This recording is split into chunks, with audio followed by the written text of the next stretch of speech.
How's it going, you guys? It's Max here. Today I'm going to be starting off a new series called Rezzing and then quote, whatever gun I'm going to be rezzing. So what that means is that I'm going to be taking a weapon that barely anybody uses anymore. Like to start off the series, I'm going to be using the Famas, and I'm going to be explaining the ups or the downs before the patch.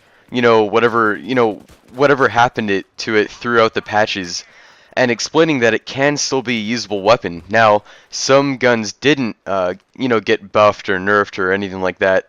Like for say, probably the next episode, if you guys like this one, I'm gonna be doing it on the PDWR. So I'm just gonna be explaining, give these guns, another kickstart. Make people want to use them more, and people, find their best weapon, because that's what I'm here to do. That's why I do all these weapon reviews, is to find out the perfect match. It's like battlefieldmatch.com. I like helping you guys figure out which weapons and which setups are great for you. The best user-friendly classes. So, like I said, starting off with the FAMAS. Let's just give it a little background. Before the first patch ever came out, it did hold a 30-round magazine. That's standard for all ARs, obviously. Higher rate of fire than the AEK. I think it's about 1,000 rounds per minute, and the AEK is at about 900. So this gun is devastating in CQB. It outgoes the MP7. Even stopping power wise, the MP7. Any other CQB weapon, maybe you'll get them luckily. Maybe if you have a shotgun, you'll probably might be able to get the guy using the FAMAS. But if you don't, if you have an M16, you have very low chances of outgunning a guy in close quarters. Recoil was manageable. If you came in this game kind of late and you started using the FAMAS after the first patch, the recoil is just fucking horrible. The iron sights, they didn't change that, obviously, so the iron sights were horrible from the start. If you are going to at least try to use this weapon again after you watch this video, I do recommend putting on a close quarters, sight, preferably a reflex. I've been using the holographic in this North Shore Canal CDM gameplay. I go on some serious rampages, by the way, some serious rape trains with this. My sidearm is the MP412 Rex, because I'm starting to appreciate more of the weapons that I haven't used as much back then that I'm using now. So that's the whole point why I'm doing this series, to appreciate weapons that aren't as viral as the AEK or the M16. So back onto the FAMAS. Post patch, it had a smaller magazine. They nerfed the magazine size, which is 27 rounds now. Rate of fire is still the same. And that basically means it's still awesome in CQB, you're just going to be reloading a lot more. Oh, also, forgot to mention, they increased the reload speeds. They didn't decrease it, they increased it, which means they nerfed it. Fuck, dude, they nerfed it so badly.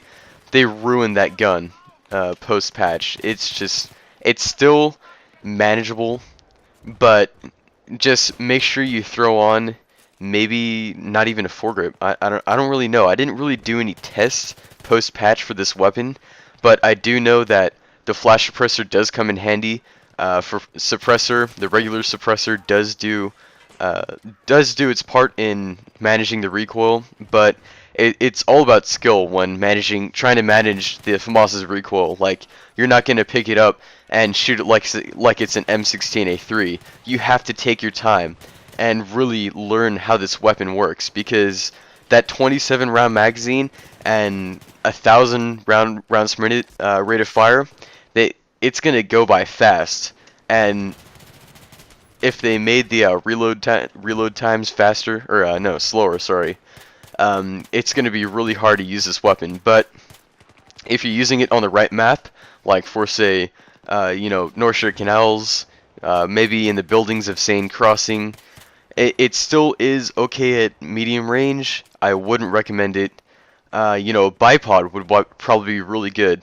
This gun does have pretty good range. I mean, they didn't really buff the range much, so it still functions perfectly if you put it in 3-round bursts, which I really like, because you can manage all your shots just as well. Definitely, like, how they put the Famas through on burst, like in Modern Warfare 2, definitely put it on Tri-Fire, or fucking Tri-Fire, what am I saying? Through on burst.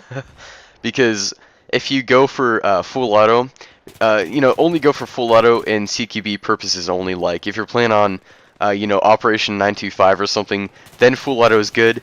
Anything else, if you're comfortable with using through-on burst weapons like the A4, the M16A4, then please do go ahead and put on through-on burst, because it does help a lot with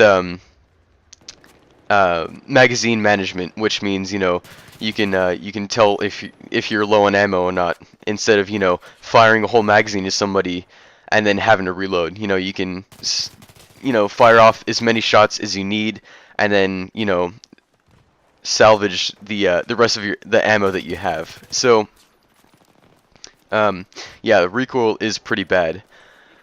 The bipod, I actually started using the rifle scope on the Famas. I just don't don't even bother watching that part, because I don't know, I was just fucking around. I unlocked it and I was like, oh, this is gonna be interesting, so I just fucking tried it, and I don't know, it's not too good. Take my word for it. I tried it. It's not worth losing those 4 or 5 lives for your KD. But yeah, still devastating in CQB. Make sure you put it on through on burst even in CQB, because the trigger finger can help when you're using a through on burst on the Famas, because you can spam it really good, and you can stop whenever you want to stop shooting. So I hope you guys enjoyed. My next episode will be doing I will be doing the PDWR if you guys like this series. So rate, comment, subscribe, and most importantly, happy killing.